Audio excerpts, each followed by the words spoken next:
Video کو like کر کے آگے شیئر ضرور کر دینا۔ اقامت صلاح کے حوالے سے دو جملے کہنا چاہتا ہوں۔ پورے قرآن میں کہیں بھی قرآن نے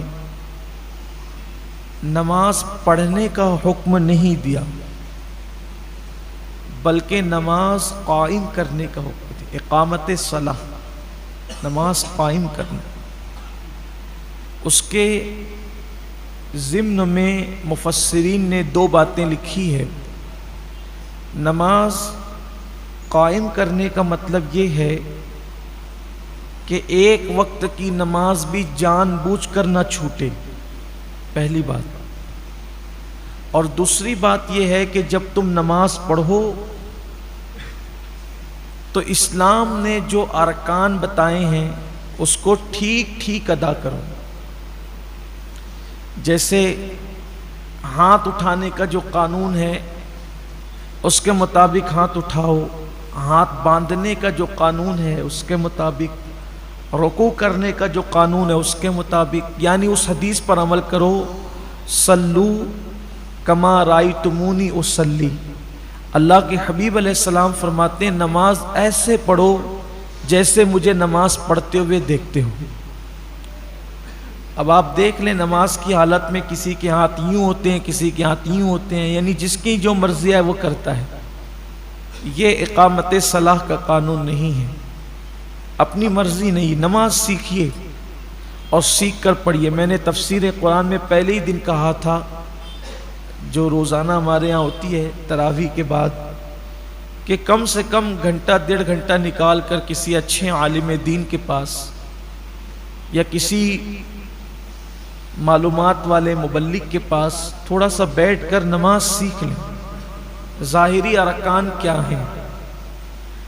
تو اقامت صلاۃ کا پہلا مطلب، پہلا قول اس پر جان بوجھ کر بھی ایک وقت کی نماز نہ چھوڑی جائے۔ نمبر دو، تمام ارکان کو صحیح ادا کیا جائے۔ اور نمبر تین، جب نماز پڑھو تو اس حالت میں پڑھو، ان تعبد اللہ کأنک ترا فإن لم تکن ترا فإنہ یراک۔ ایسی عبادت کر جیسے گویا تو خدا کو دیکھ رہا ہے۔ اور اگر یہ پوزیشن نہیں بن سکتی تو پھر یہ تصور کرو کہ اللہ تمہیں دیکھ رہا ہے اور وہ تو تمہیں دیکھ ہی رہا ہے، یعنی اس تصور کے ساتھ نماز پڑھنا کہ اللہ مجھے دیکھ رہا ہے۔ یہ ہے اقامت صلاح۔ اب آپ دیکھ لیں کہ ہم میں کتنے لوگ ہیں جن کا یہ حال ہے کہ وہ اقامت صلاح پر عمل کرتے ہیں۔ نماز پڑھنے سے کوئی کامیابی نہیں ملنا ہے جب تک کہ قرآن کی اس مراد پر عمل نہ کرو، اقامت صلاح کے حوالے سے۔ پھر قرآن کہتا ہے وَمِمَّا رَزَقْنَاهُمْ يُنْفِقُونَ۔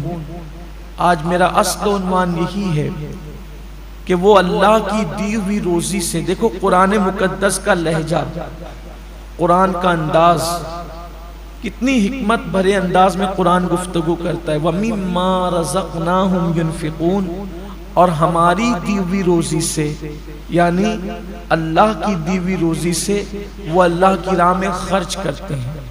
یہاں یہ خرچ سے مراد بعض مفسرین بلکہ اکثر مفسرین اس طرف گئے ہیں کہ اس سے زکوٰۃ کا وجوب مراد ہے، کہ وہ اللہ تبارک و تعالیٰ کی دی ہوئی روزی سے زکوٰۃ ادا کرتے ہیں۔ نظام زکوٰۃ کیا ہے؟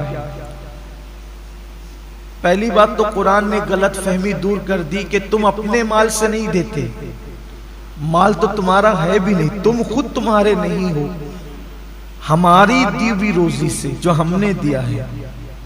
اسلام میں جب شروع دن تھے، شروع ایام تھے، بڑی سختی تھی۔ دیکھیے حیرت بھی ہوتی ہے اس پر، خوشگوار حیرت ہوتی کہ جن دنوں اسلام قبول کرنا کافروں کی طرف سے بھی سخت اذیتیں، مشکلیں، مصیبتیں، اسلام کا اظہار کرنے پر بھی مارا پیٹا جاتا تھا، اس وقت قوانین بھی سخت تھے۔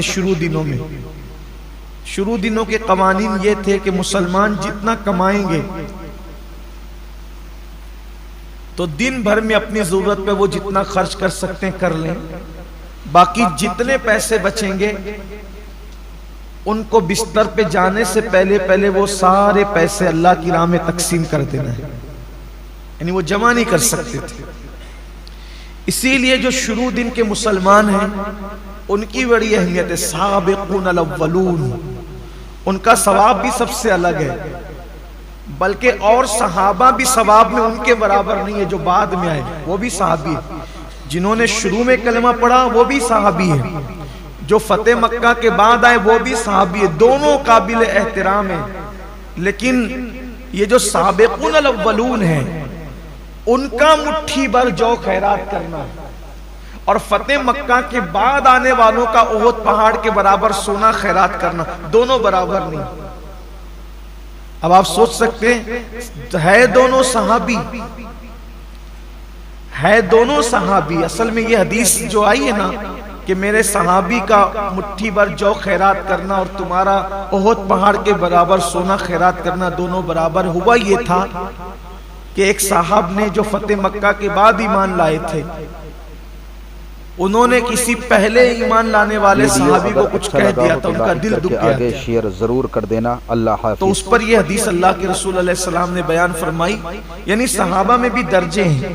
ہمارے لیے تو وہ صحابی بھی قابل احترام ہے جس نے ایک جھلک حضور کو دیکھ لیا، بس ہم جو ہے وہ معاذ اللہ کوئی تقابل نہیں کر رہے ہیں، صرف بتا رہے ہیں کہ پہلے دن ایمان لانے والوں کی سابقون الاول، اسی لیے وہ جنت میں بھی پہلے جائیں گے، وہ جنت میں بھی پہلے جائیں گے، اور ان کی بہت بڑی شان ہے جو پہلے۔ اس کی وجہ یہ ہے، ایک تو کافروں کی تکلیفیں انہوں نے جھیلی، پھر اسلام کے نام پہ اس وقت خرچہ کیا کہ